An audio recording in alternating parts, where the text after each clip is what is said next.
our 12th step of Ambassador of Goodwill, share the spiritual message.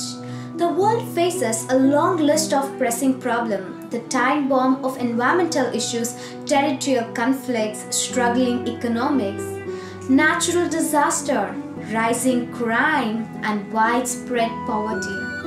On an individual level, stress, depression, and suicide rates are also rising.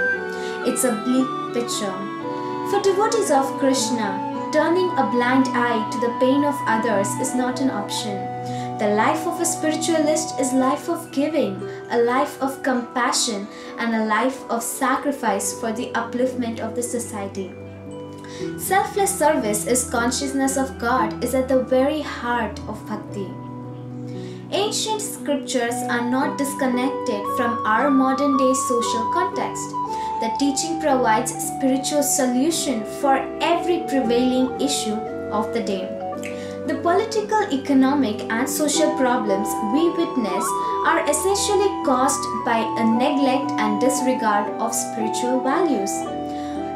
While modern philanthropists, social workers, and political leaders have good intention, they often fail to identify the root of the problem and instead simply address the immediate symptom.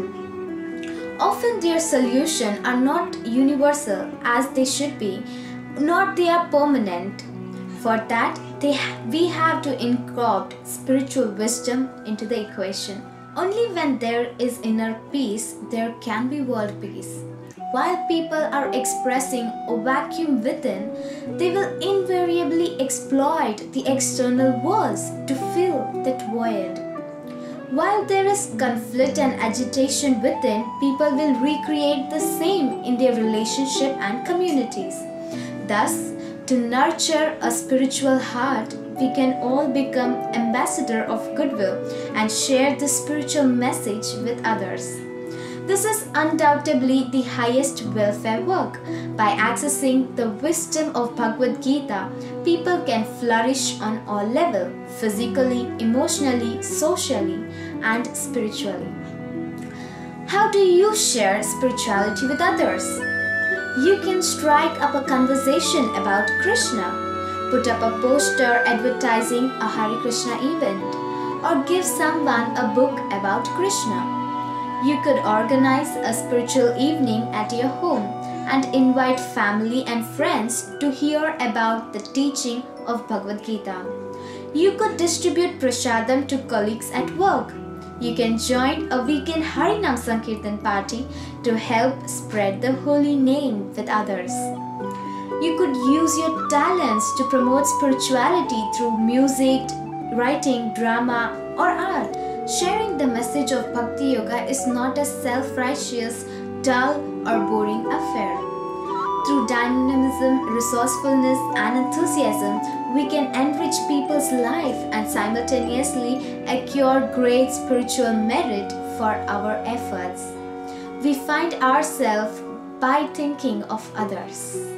The purpose of preaching is not just propaganda but also propagation.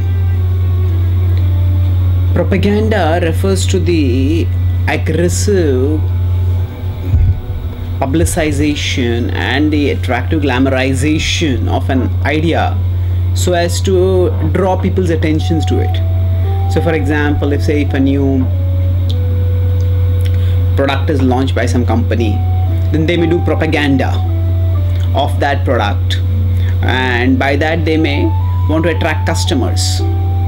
Propagation, on the other hand, refers to the transmission of a thought, of a way of thinking and looking from the exponent to the potential candidates, recipients, so that it brings within them a transformative assimilation.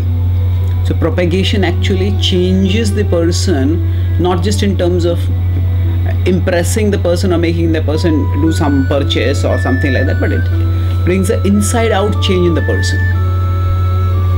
So now the Bhagavad Gita encourages us to share its message. In 18.68 and 69, two verses talk about the glorious results that await those who share Krishna with others. So 18.68 says, Yaidam paramam guhyam madbhakteshu abhidhasyati bhaktim mai param kritva mame vaishitya samshayaha. So Yaidam paramam guhyam, this is supremely confidential knowledge, and madbhakteshu abhidhasyati, one who shares this with my devotees, bhaktim mai param kritva, such a person will attain pure devotion, transcendental devotion, and thereafter Mame vaishitya samshayaha, will surely come back to me. So what does this mean? It simply means that actually Krishna is there waiting for, Krishna is eager for his message to be shared. Now, is this referring to propaganda or propagation, or both? Now Krishna, there's a significant use, Mad Bhakteshu Abhidhasiti. Says, share this message with my devotees. Now the point is, if somebody is a devotee, what is the need to share the message of devotion? Gita is essentially a book of devotion. So what is the need of such a sharing the message of devotion with those who are already devotees?